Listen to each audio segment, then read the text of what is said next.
What is going on, YouTube? Andrew Miller, Shane Black, Tarik LaCour from Hook'emHeadlines.com, Hook'em Horn Show. We're coming back at y'all today. Got a couple of videos for y'all this week. Busy week on the 40 acres and just in college football in general. We got signing day today, the first day of the early signing period on December 4th. Texas signed all 24 of their commitments in the 2025 class today. Still got one outstanding decision we're waiting from five-star defensive lineman from Georgia, Justice Terry. He'll be deciding between Texas, Georgia, and Auburn on Friday. Outside of that, though, Texas pretty much locked in for the class for 2025 high school recruiting. As it stands now, Texas has the number one ranked class in the nation for 2025 in the 247 Sports Composite and On3 Industry. So I don't know if they'll hang on to that if they don't get Terry, but the fact that Texas has pretty much locked in a top three ranked class and a really good one at most positions is spectacular. I hesitate to say because you would think with Texas getting the number one class that there would be some type of fireworks today, multiple like 4- and 5-star flips, that sort of thing. But, you landed a 5-star this morning, Michael Terry, number one athlete recruit in the nation for the 2025 class. But other than that, Texas just, stuck to its guns, hung on to the guys that were already committed.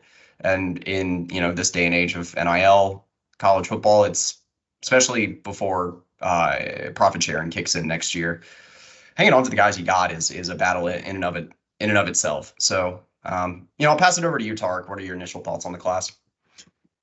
Well, you can't really complain when you have a number one class. I mean, can't go any higher than that, right? So at worst, Texas will finish number 2 after finishing 3rd, I think, last year, and then 5th the year before. Is that right? Yeah, 4 straight top 5 classes. Yes, I can't. So you've recruited well enough, and also with the portal, that you have a roster that you should have a championship window for at least 3 years, I would say, including this year. So, and by championship, I mean national championship. So you did that. The good thing is that Texas did get some elite players, and players like Tarik LaCour and Cade Phillips, Michael Terry, and others. It was a bit of a down year for defensive line and offensive line. You got some good but not elite players, and the game is one in the trenches, and you're losing a lot there this year. Are you probably losing 4 stars on the offensive line? Probably retain DJ Campbell. You could lose all 5. And then you're losing, obviously, Alfred Collins and Vernon Broughton on the interior line, along with, I think, Lole is staying, right? Norton? I think Norton and Lole and Survey, I think, are all out of eligibility after this year. So you're losing like all 5 of your interior guys, although you'll still have that very large kid whose name I always keep forgetting. Sadir Mitchell. You got Alex January. But you're going to have to really hit the portal there. I think offensive line, I think we have enough depth from Gooseby and others, but that's a lot of new starters coming in next year, and you're gonna have to go week 2 into the shoe, into Columbus, and compete there. So that's a big thing. But I think obviously you definitely stock the roster with more elite talent.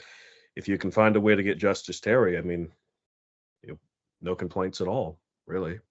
Shane, what do you think? Yeah, I mean, like you said, off the rip, Tarik, when you're sitting at the top, it's hard to have any complaints, and you touched on it well. The 2 spots, on both sides of the line is where this class is a little weak. But, I think in today's day and age of college football, you see the best programs really build out their rosters with the high school class and then, supplement what areas of weakness they may have with the transfer portal. I think Sark has pretty much done that since he's arrived on the 40 acres. So another really strong class, 6 guys in the top 45. A lot of strong skill players. I think people get flashbacks to the Washington Sugar Bowl game where you just got torched in the secondary. Not only did you have a lot of good internal development throughout the offseason, but you bring in a guy like Andrew Makuba. I think if you look towards this secondary class, there's a lot of talented guys who are going to kind of continue that legacy of strong play in the secondary. So all in all, you got to be super pumped with the class. And yeah, excited to break it down and kind of go over, who our favorites are and who we think stands out. So let's start with this. Before we get in, I did position by position grades on the site today for the 2025 signing class, as I always do on signing day for each cycle. One question, I know, Tarik, you were kind of talking about it off air, but Texas did have a few misses today. They got Michael Terry, which was a big commitment to start the morning, but there were a few flips that we thought might be on the table. He was like Kobe Black last year. Everyone knew it was going to be Texas. Yeah, pretty much. Yeah. But there were a few other guys that Texas missed on this morning, early this afternoon. We have specifically talked about the trenches. That is kind of the highlighting spot that we're talking about here. For me, I know Fasusi is the one that a lot of people talk about. Fasusi surprised me a little bit that he ended up signing with the Sooners. Less so that knowing that they already found an offensive coordinator and that they're retaining Bill Biedenbaugh. I think if they had let Biedenbaugh go, then Fasusi probably would have flipped to A&M or Texas. For me, it was probably Kellen Wiley. And I'll get into this more a little bit when we talk about the linebacker grades, but Texas looks like they had a pretty big lead on Miami heading into signing day this morning for the Tampa native linebacker Wiley. I like his film. I think he's a talented backer, and Texas needed to take, probably 3 linebacker commitments in this class. And missing on Wiley, I think, hurt a little bit. You also missed on, guys like Riley Pettijohn, Madden Faramo, just to name a few. Anyway, Shane, I'll pass it over to you. Who did you think was the biggest miss today? Well, so you just mentioned a guy who I thought throughout the whole cycle that Texas was going to end up getting into this class, and that's Riley Pettijohn. And I think, when he's been, towards the top. And those Texas guys that go to Ohio State, I don't know what it is about Ohio State, but like certain Texas players just really like Ohio State. Yeah.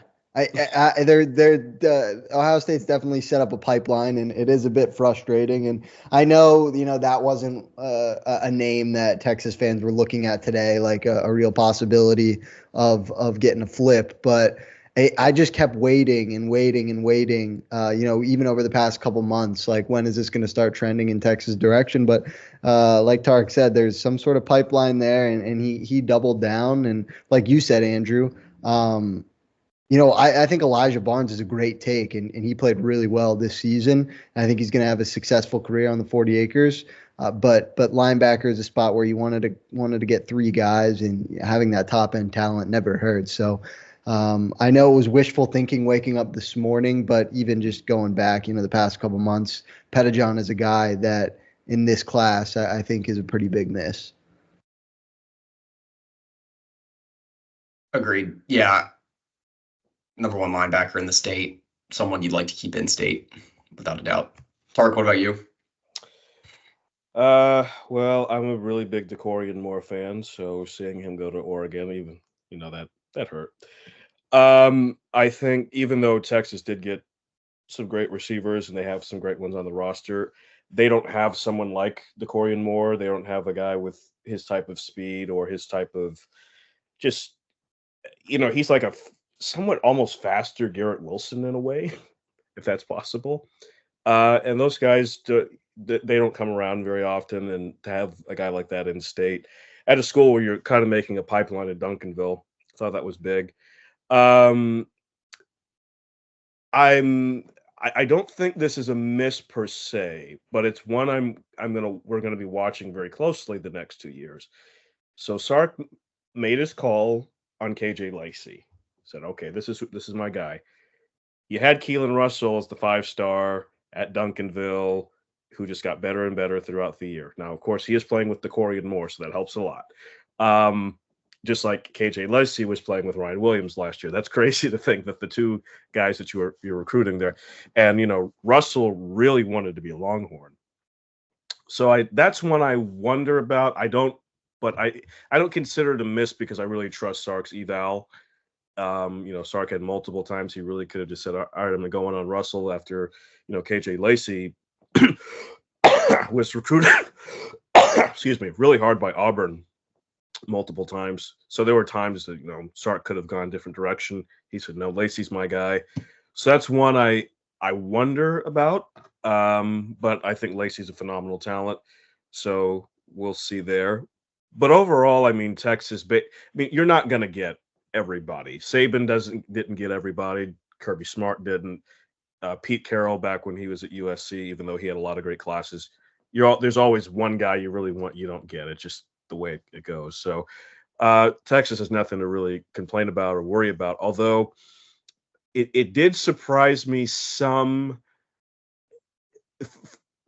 Fasusi staying isn't crazy. It's like what he did the last few weeks and then staying. That's what makes me think, that's just kind of weird to go to your arch rivals back-to-back weeks, see Texas play really well, you see the development, and then looking across the way, and I don't know what to think of Oklahoma's offense next year now that Arnold's in the portal. Arbuckle didn't even get to really hire his own assistants. I think Mateer's going to end up there. Oh, I'm sure he is. That's no offense to Arnold, but I think Mateer's probably a better quarterback, at least more dynamic right now. Washington State wasn't really in a conference this year, were they? No, not really. But so played like a home and home with Oregon State, or I don't know if that was this year or next. Anyway, beyond the point, I think Mateer's a more dynamic quarterback in college. I guess is what I'm trying to say. Right. I mean, but is he? But the thing is, if I'm Fasusi, I look at that schedule next year, which ironically is going to be harder next year, and think, do you really think that Biedenbaugh and Venables are going to get out of that schedule alive? I'm leaning towards no. So that was my thought there. But if he wants to go there, more power to him, and we will see you in Dallas in week 6. So what you're saying, I agree with to a large extent, Tarik. I think my issue here is for Fasusi is the argument with Texas's development and the visits for the past 2 weeks. I think is kind of a double-sided coin with him, where he wanted to play right away, and you saw what Gooseby did on the field against A&M last week, and that probably served as a little bit of a hurdle for Texas, honestly. Yeah, I mean, Gooseby looked as good as Kelvin Banks. That's not easy to do. Second highest graded pass blocker in the SEC last weekend in his first actual stint in that big of a game. And you still have Brandon Baker. Yeah, I mean, we're gonna be just fine. But yeah, agreed. So, okay, Tarik, you kind of,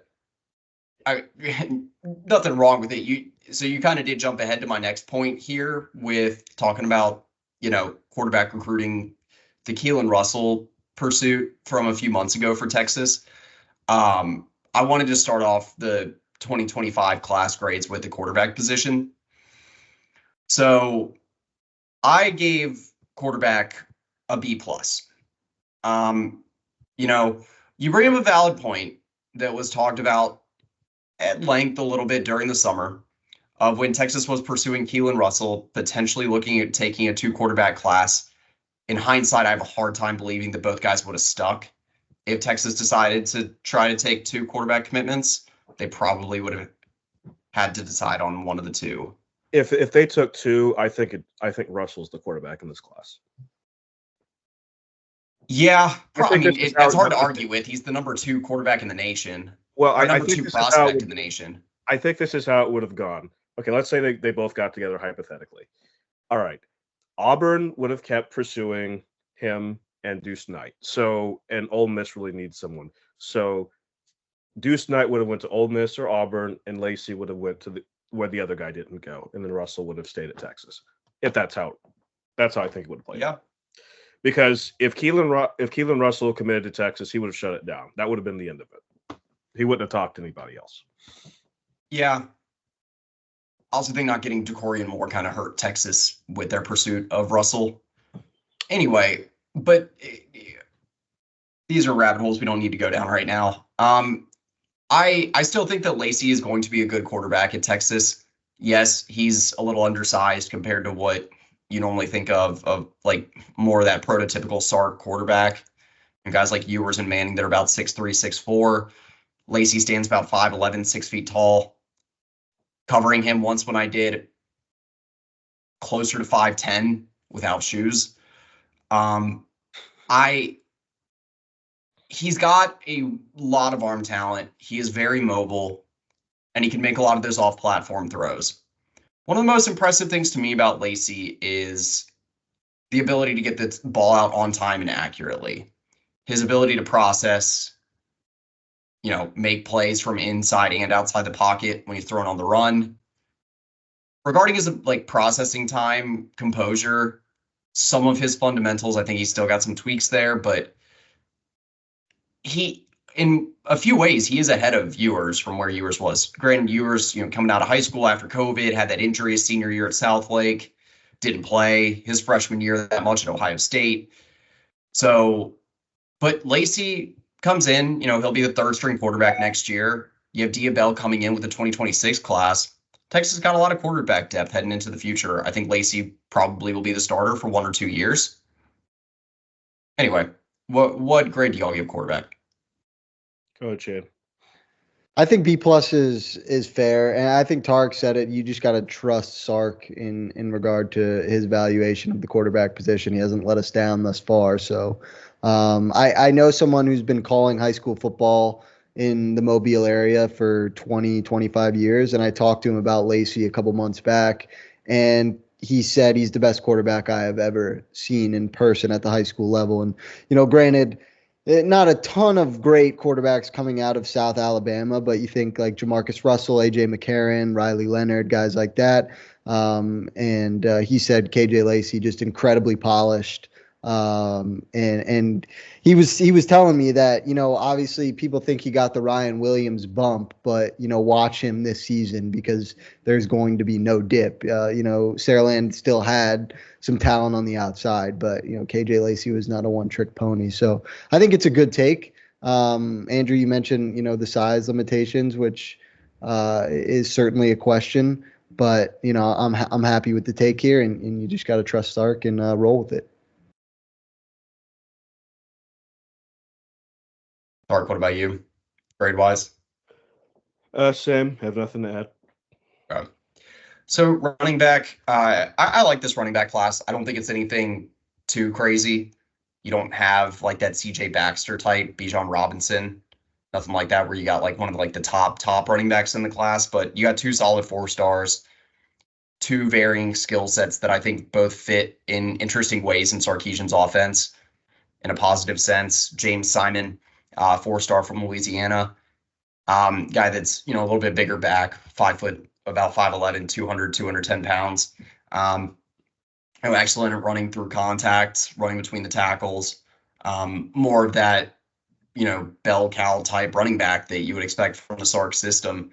Probably closer, if you're looking at running backs on the 40 right now, probably closer to the Jarrett Gibson mold than like Jaden Blue, but still got his own kind of unique skill set.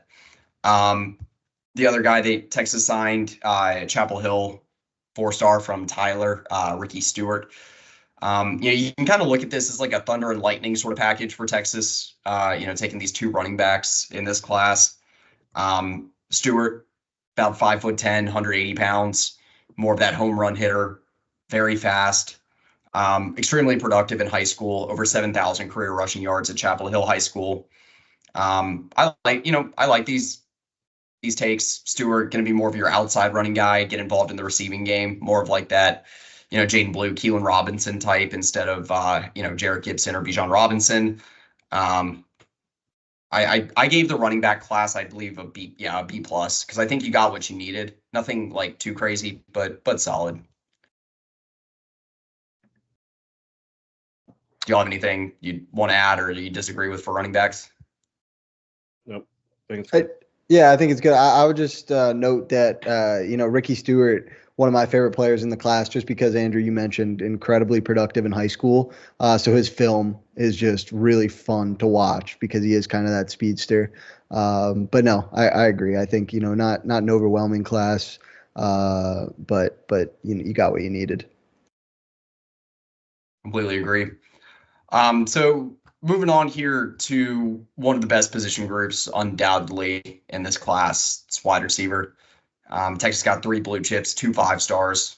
We've talked about it on the channel before quite a bit, especially during the summer.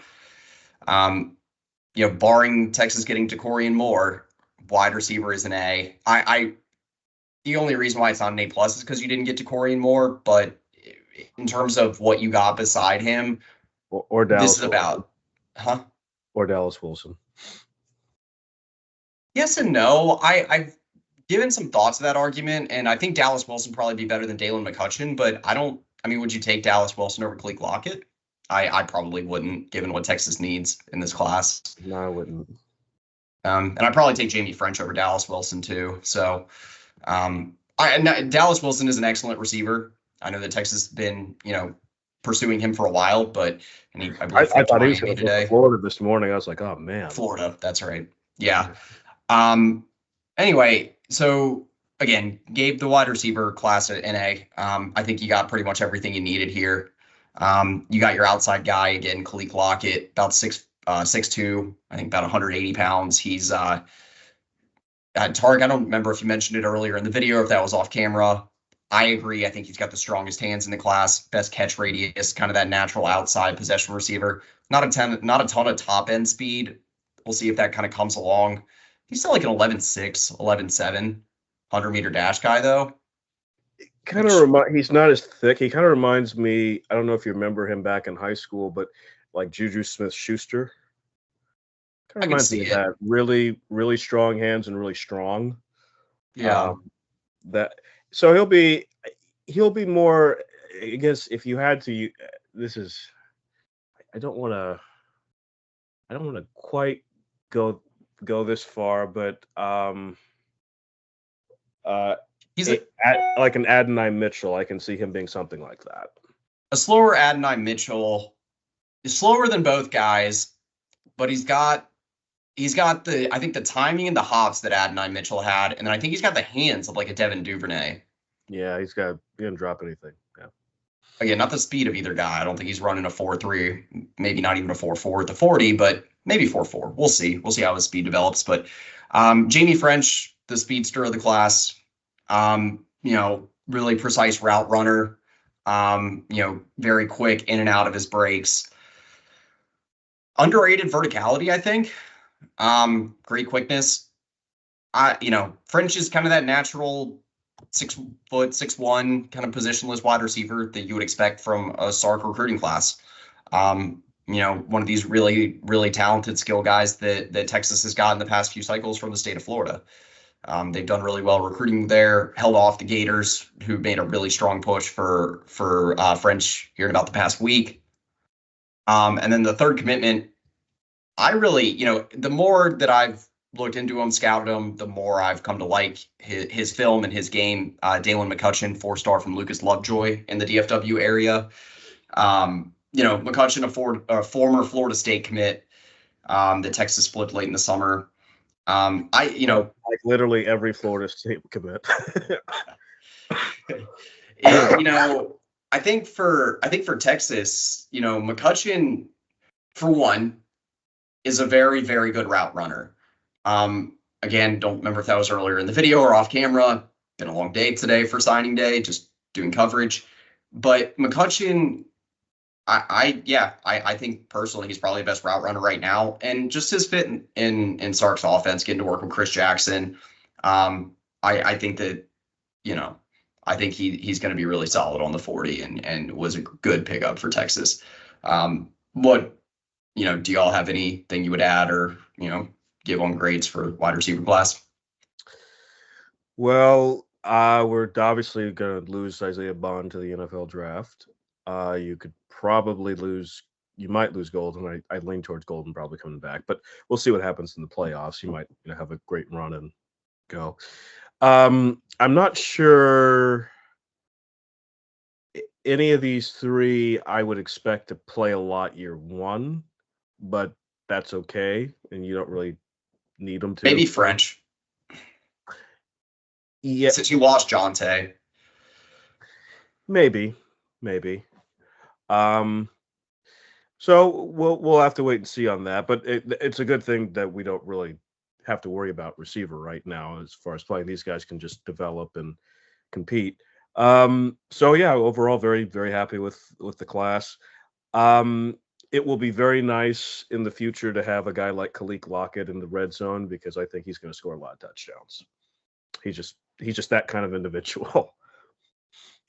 Yeah, I mean, for me, I get Andrew not giving it an A+ because you missed out on DK Moore, but I mean, I think you got to. For me, I'm going A+, 2 5-stars, 3 guys in the top 100, and if you extend it to the athlete as well. Obviously, we don't know what's going to happen with Michael Terry, but it could be a 4th receiver in this class. So I like the size of French and Lockett. I'm always a fan of getting the bigger receivers. So like Tarik just mentioned.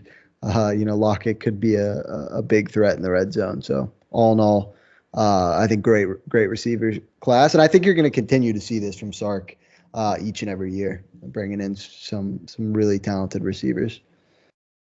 Yeah. Shout out Chris Jackson, year 1. In year 2. Year 2. At first 2. full cycle. Yeah. Building relationships though, so I mean he got Wingo last cycle, so that's true. Yeah.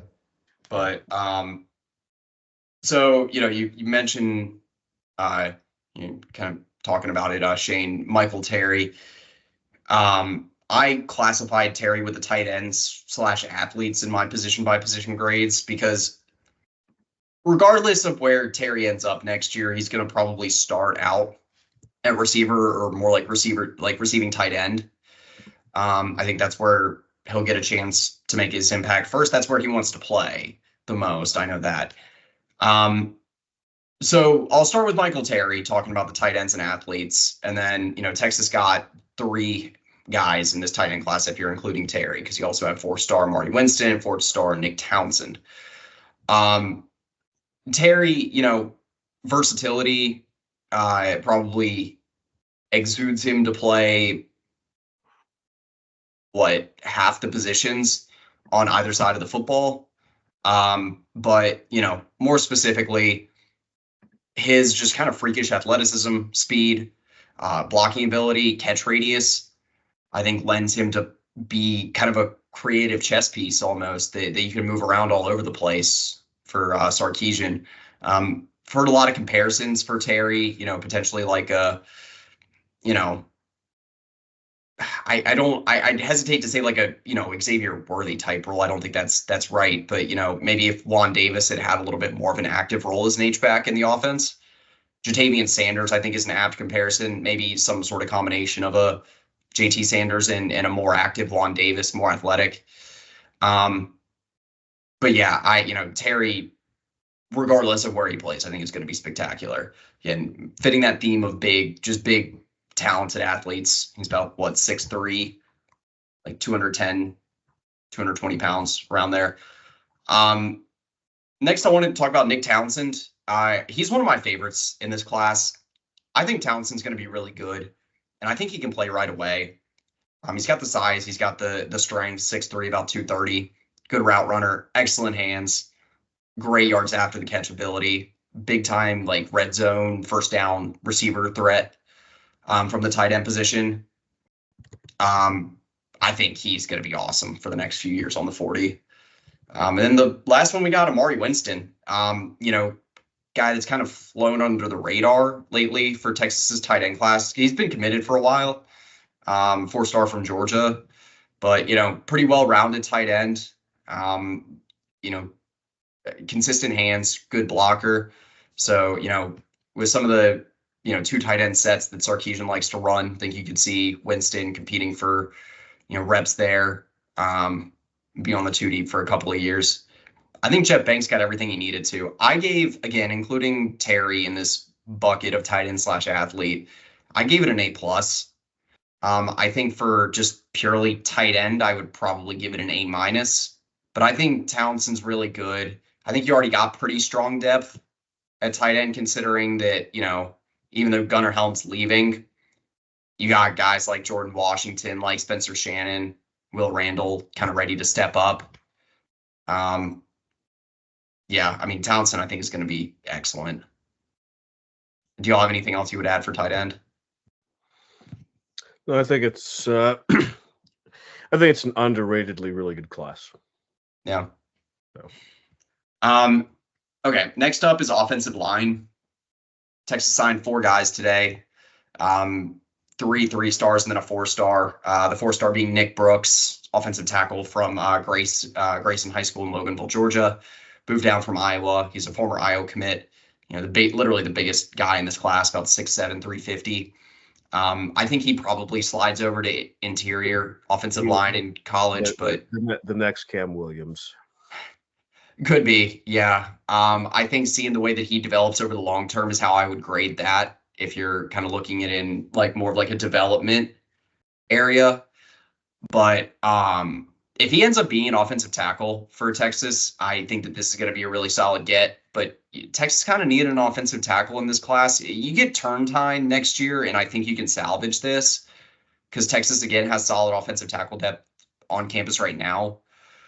But, Brooks is probably the closest thing you have to a future starting offensive tackle in this class of 4 offensive linemen that you signed today for Texas. Devin Coleman, Jordan Coleman, 2 guys that I think will be future starters along the interior offensive line. Take a few years for them to get there, both about 6'5", 320, just like really powerful body movers along the interior O-line, but probably both playing guard. And then you got Jackson Christian, 3-star from Port Neches Groves in Texas. Christian, I think high floor, probably lower ceiling type recruit. Consistent motor, good run blocker, pretty versatile, playing different spots along the interior of the O-line. Could be a center, could be a guard. So I like the versatility and some of the size you got in this class, but I gave it a B minus. I think this O-line class, it leaves a little bit to be desired because the depth is okay for the interior, but you don't really have any immediate impact guys here. I don't think you necessarily need that, but depth-wise, you're not helping anything right away. And then also you miss on Fasusi. It's hard to get anything above like a B maybe without Fasusi in this class. One of the people I was really surprised Texas didn't pursue hard was Ty Haywood out of Denton. And Lamont Rogers. I think maybe they still go after Haywood. Who knows? Because I don't think Haywood signed. No, Haywood hasn't signed yet. But that surprised me that they didn't go after Fasusi and Haywood and say okay, we're gonna get one of these 2. Yeah, but you're not getting a left tackle, I think hurts because you didn't really get one last class either. Even though Baker's a right tackle, he's a right tackle who can play left tackle, but he's not really a left tackle. He's a right tackle. So that's concerning. I think Brooks, though, if you put him on the interior, he will be a road grader. I mean, if you're committed to Iowa, those guys move guys. So, and he's a big drink of water. So I'm excited to see what happens with him. The Coleman brothers, I think they'll be solid gets.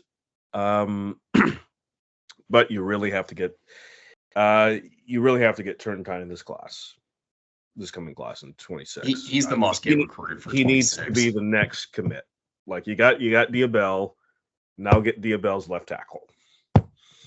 Yeah, I think my take on the class would clearly some misses, but just I'm trusting in Kyle Flood's development. Gooseby was a 3-star guy, and we saw how he played on Saturday. So trust in Kyle Flood's development and look to 2026. Even though I do think down the road, like you were saying, Andrew, you could get some starting reps out of any one of these 4 guys. Yeah, I more than likely I see Brooks as being maybe a 1 or 2 year, probably actually a 2 year starter at least. He's going to fit somewhere, and then the Coleman brothers at least 1 year, I think, for each of them after they develop. I don't know. I'm so interested. Okay, let me throw out a hypothetical. Let's say we have a good run and like you make the national title game, even if you don't win it, and DJ Campbell just goes with everybody else, and you have to replace all five. Is it that crazy to think Brooks might be one of the guards? Because I could totally see that happening. Like next year? Yeah. Just because I don't think there's anyone like if I'm a running back and doing a counter, I don't think there's anyone on this roster I would want pulling for me more than Brooks because Brooks is like going to clear everybody out. I just think he's just like that kind of nasty guy. I think there's too many. There's like, I mean, when we were looking at the Texas offensive line depth chart, like in August, there was 3 units that obviously, you know, the third unit, but we wouldn't want them trotting out as starters, but like you had 18 guys on scholarship. I think Cole Hudson's clearly gonna slot in at one of the guard spots. So like, I think he's gonna be center. I think okay. Daniel Cruz though, and Connor Robertson. Yeah, I think Hudson is going to be a guard because of Cruz and Robinson. But I mean, even right now, just having this conversation, how many names we're throwing out, I highly doubt Nick Brooks comes in and has an impact year one. I'm just saying he has a kind of size and nastiness you can't teach. Yeah. So yep. That does happen every like Alabama. I remember like a few years, maybe it was like 2016. They had this guy from California. He was a 3-star. But he came in and started at guard their first game, and it always happens that way. So on to defensive line though. Sorry.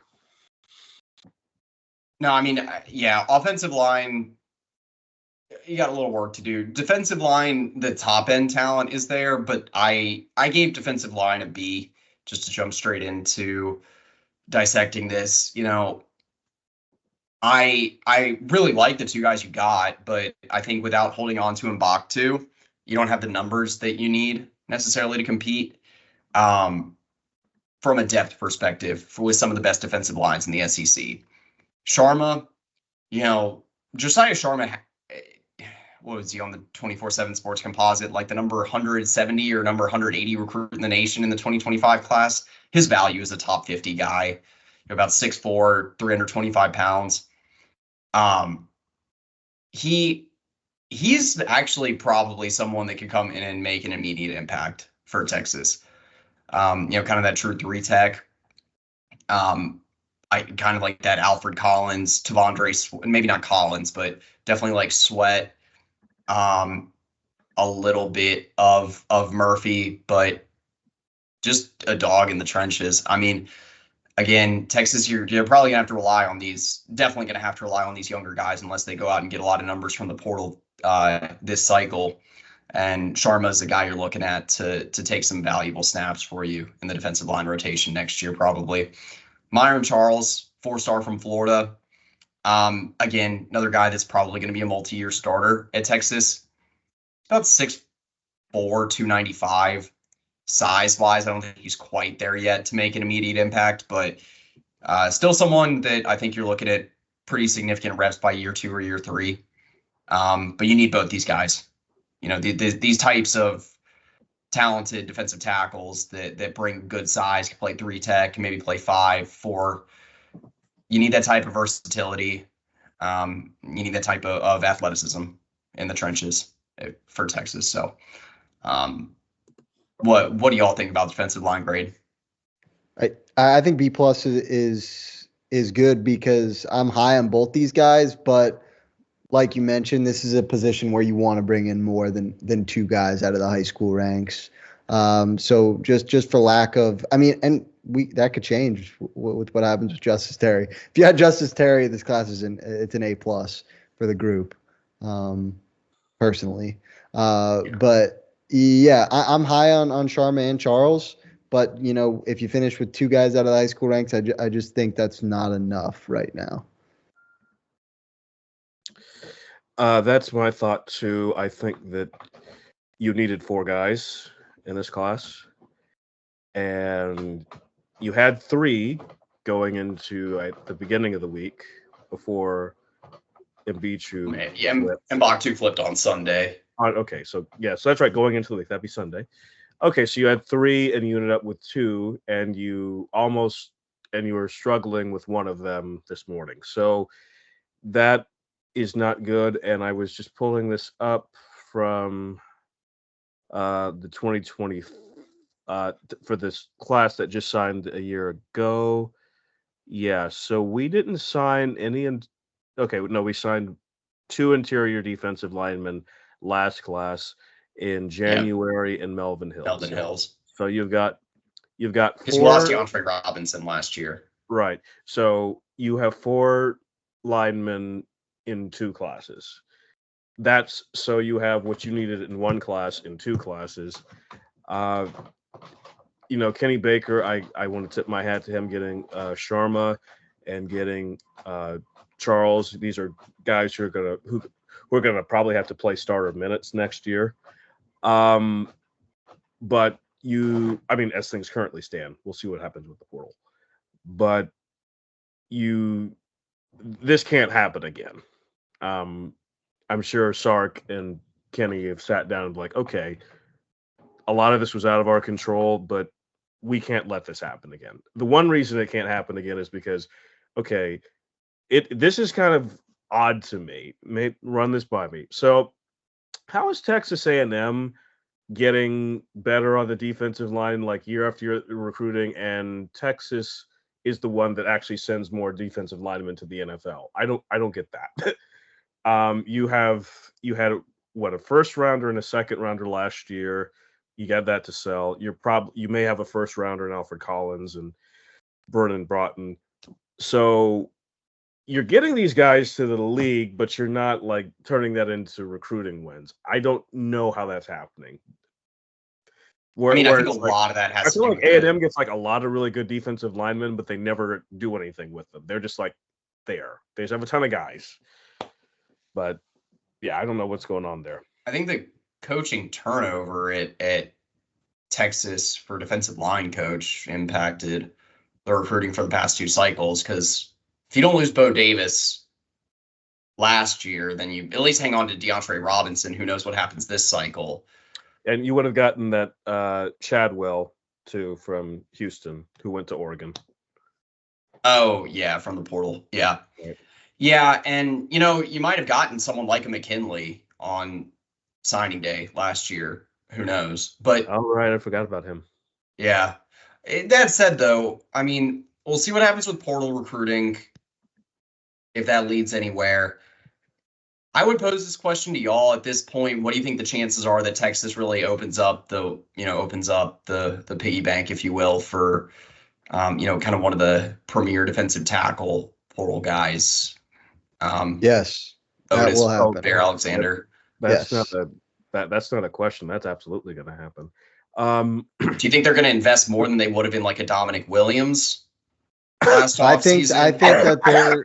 I don't think it was really investment last time. I think that it was just Williams just wanted to play for Oklahoma. I don't think it was really a money. Well, they bid more. Yeah, I think it was purely a money thing because Williams kept going back and forth. Right. And we knew we could get Lole for a third the price. And honestly, great move, because Lole's been one of the top 20 highest graded defensive tackles in the SEC this season, and Williams has been outside of the top 30. Some good money ball, I guess.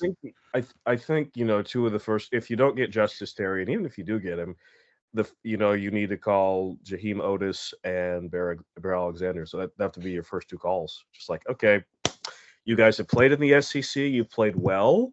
You don't have the greatest attitudes, but we only need you for 1 year. We need to get through this year, because Sark can't.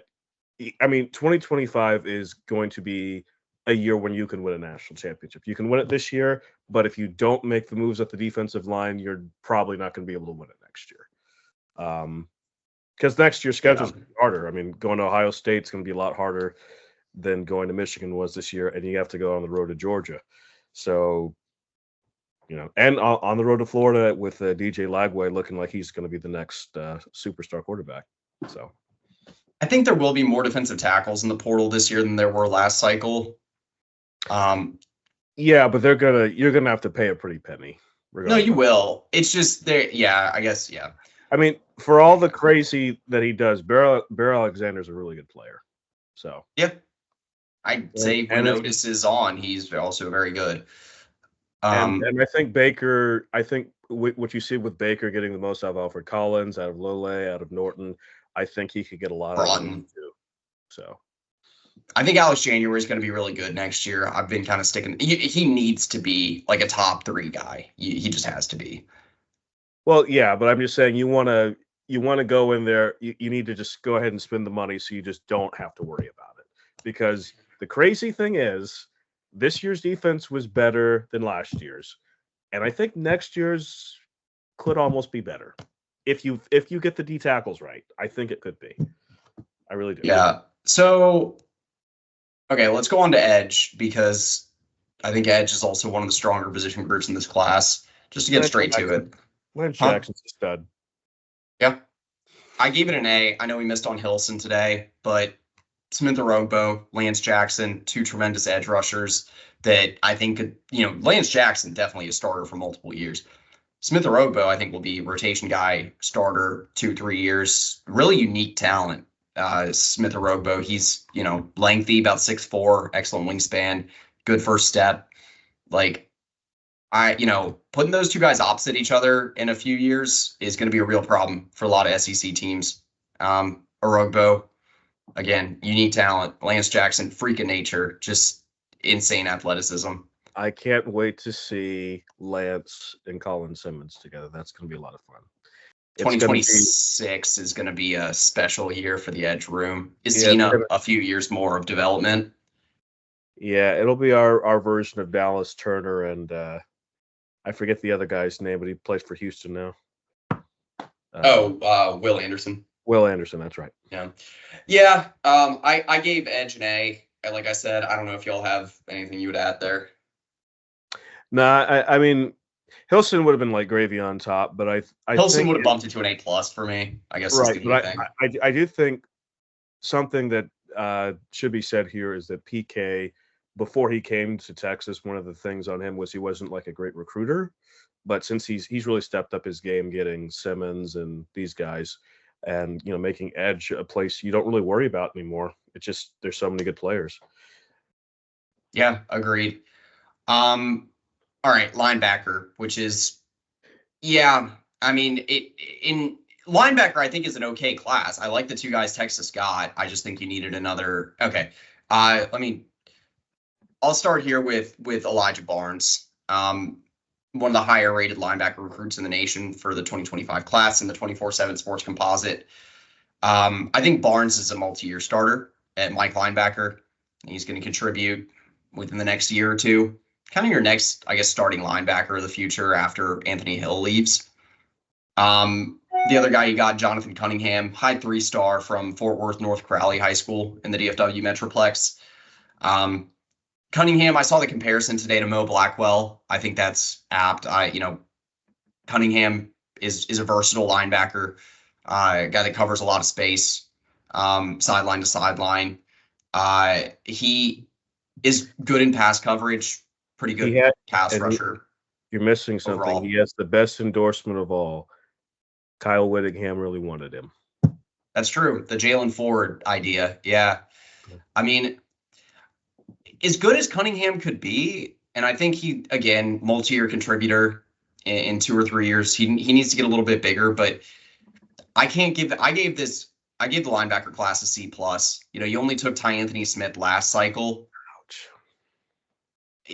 I can't give it anything above a B- without getting a Pettijohn, a Kellen Wiley, or Madden Framo. Okay, I'm going to push back just very slightly. This will be the first time, I guess. So I think Madden was always going to go to Notre Dame or USC. I think he just wanted to go to one of those 2 schools.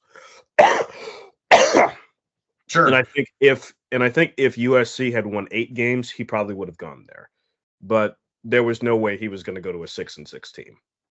No, he's like, nah, I'm not doing that. Pettijohn, I don't know what went wrong with his official visit, because we were like really strong on him. Like, he was one of those, just we were sure he was going to be in the class. We screwed up the visit. He went to Ohio State, and the rest is history. So yeah, that's on us on that one. And Wiley, I think, you know, speaking as a person who was raised by a mother and a grandmother, and grandma didn't even like me going around the corner very much. When mama starts to be like, I don't know if I want you going that far, that's kind of when the deal is done. If you get mom on board, it's kind of easier. But I think, parentals wanted him to stick around, so there was nothing you could do. I think, though, I will give this a B, verging on B plus, because I think even though you didn't have quantity, you had really good quality. Like, the two that you're taking in, both of these guys, I think, will play on special teams next year, and I think will help our special teams a lot. And I could see Barnes getting linebacker snaps, although those will be hard to come by because Ty Anthony Smith, Anthony Hill, and Lufau are really good. So yeah, and I think you got some guys coming along, Darian Gillette. Yeah, I haven't even gotten to him yet, and he's like, he might be the best athlete of them all. Yeah, just coming off the injury, but my pushback, I've already said for the guy. The one thing I've always kept in mind for Texas is like linebacker recruiting, and you've seen this in ways at secondary recruiting where Texas just doesn't start off super hot necessarily with each like positional cycle. Linebacker, they didn't get any linebackers until right before on signing day last year. Right. Ty Anthony Smith was a very late cycle get for Texas. Anthony Hill was, pretty late flip for the 2023 class. Elijah Barnes was probably like the highest rated guy that you got. And even he was kind of a mid 4-star until he really exploded onto the scene with his senior eval. And then he started getting, Oregon really started jumping in on him, as it seems like they do everyone that breaks out in Texas, especially from the DFW area. So, yeah, I don't know what it is, but yeah, linebacker. I'm really glad that Dan Lanning didn't go to Oklahoma. I'll just say that. Go ahead. Oh, yeah. So the good news for linebacker is I think the depth is strong enough there currently. You can go to the portal if you need to, but also like Texas, all their main guys at linebacker outside of maybe David Benda are coming back next year. So you can stock up in 26 and be fine, hit the portal, fill in gaps where you need to if you get the right guys going in. Yeah, I might be a little too bearish on that position. I was hoping to get another piece there so that they could have stronger depth there for the future. Defensive back. Do y'all think that I'm of the camp that defensive back was the strongest position group in this class? I gave this one. I know that I gave tight end an A+, but again, that was kind of with the idea that it's tight end / athlete with Michael Terry. I think just from like a pure positional perspective, grading, whatever you want to say.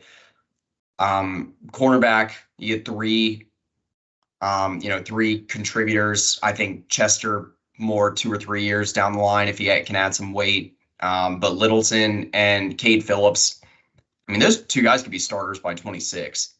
They're both really solid talents, especially Cade Phillips. And then at safety, I mean, this safety class, you get Jonah Williams, 5-star, tremendous football and baseball player. Going to make an immediate impact there, I think. And then Zealous Hicks, another guy reclassifies, was a 5-star in the 2026 class, still has a lot of potential, very talented, very rangy safety. I think you got everything you need. You got long-term potential here. Keep this in mind too. I'll go back and run the numbers on this position, but for the 2025 class, Texas signed the number 1 rated defensive back class in the nation for 2024 cycle. This might be the number 1 DB class in the nation for 2025. I think what hasn't been working at D line is working at DB. That is, you can sell development and draft. Why can't we make them work at the same time? Sorry to interrupt, but I don't know either. But I mean, I think it's really easy to sell. Okay, Texas has a claim to be DBU. I know LSU and a few others have that kind of argument, but Texas has that claim. You now have a Thorpe Award finalist. I think Caleb Downs probably wins that, but you'll have Jody Barron going. He'll be drafted. You're going to have Michael Taft draft. Like everyone in that secondary is going to be playing. Makuba's going to be drafted for sure. Yeah, but they're all going to be drafted. Well, Taft's coming back though, but what? Taft's coming back, but has he said already? I figured he would. I mean, he's a redshirt junior. Yeah, but if he's the He kind didn't of guy walk on senior day. Yeah, that's true. But I mean, he's the kind of guy that if you with the right, I guess so. Yeah, it's a compelling argument for him either way. Come back and really be the kind of the star of the secondary in a way. I mean, you got Malik Muhammad coming back, but yeah, you definitely either way, and so you just definitely have a lot to sell. I think Jonah Williams, though, man, he is just he's a force of nature. I've never seen anything like it. I was like, this guy's going to be playing safety, and he is like fast enough to be a really good running back. So, and he's really big enough to be a really good running back too. Having him come downhill, I think he's going to be a lot of fun to watch. Just hope he doesn't get drafted by the MLB. Shout out Blake Gideon. I mean, there was he's made up for his dropped ball in 2008. I don't know. I would not go that far, but I think people were low on it on Twitter right now. Hold on. If Andrew Makuba got like a game-winning SEC championship game interception, still no. Game-winning national championship game. Yes, interception. then yes. Okay. Because I think the 2018 would have won the national championship. Yeah. But I mean, people were cold on Gideon, even like 18 months ago. But you have Phil Sami, and Wardell Mack. Is Wardell Mack? Is he playing safety? He's been playing nickel a good bit. But I mean, like you mentioned, Andrew, even the whole defensive back class last year was awesome. This year it's awesome again. I think Williams and Hicks could be like a duo we see in 26 or 27, like a starting duo. So pumped about that. And I also think, for me, a guy like Caleb Chester, who you mentioned is probably going to take a few years of development, but that is a guy who, if you get right, like he has that, 6'2", rangy, can run. Like he has that potential where if he hits, he's going to really hit. So I completely agree with your A+ grade if we're going to combine cornerback and safety, because you got really everything you need with these five guys. Let me read y'all off what the safety depth chart is looking like next year, or the safety rotation, I guess. So this is assuming Taft comes back. Even if he doesn't, I think Texas is still in great shape at safety. But if he didn't walk on senior day, I think you're probably right. He probably comes back. I think so too, but I'd understand if he gets back a draft grade that is actually like maybe a day 2 or a day 3, probably day 3 pick. But I mean, if they say he's like a 4th or 5th rounder, I mean, for him after being this awesome story, former walk-on, I think it's a compelling argument either way. Like I said, obviously want him back for another year. He's been awesome for the secondary this year. Anyway, so safety depth chart for 2025. You got Michael Taft, Jelani McDonald coming back, Derek Williams. Those are your 3 starters, I think. But you got a full-fledged rotation here because Jordan Johnson-Rebel, he's given them pretty solid snaps this year as a true freshman. Xavier Filsaime, obviously he's got a ton of talent coming back. I don't know how much they're going to cross-train Warren Roberson, but he's a talented defensive back. And then you got Zealous Hicks and Jonah Williams. You got 6 guys that could realistically be in the safety rotation next year. They're not going to run 6, but 4. Yeah, it's going to be hard to get snaps there, first and second team. That's going to be a dogfight next year in camp. I don't know if all 6 will stick around. Yeah, but that's a conversation for another day. I think that's probably why you got Zealous Hicks looking around a little bit at schools like Auburn and Colorado. Kind of like a Jaron Thompson type move at Auburn where, decent safety, but just more snaps elsewhere. That said, Hicks is more of a long-term developmental guy. Yeah. Chester is one of my favorites among the 3 and 4 stars. He's a good fit. We'll see how he develops, but 6'2", rangy corner. He's got that physicality, man coverage ability, kind of that you look at like a Malik Muhammad on the boundary. Not ready to make that immediate impact yet, but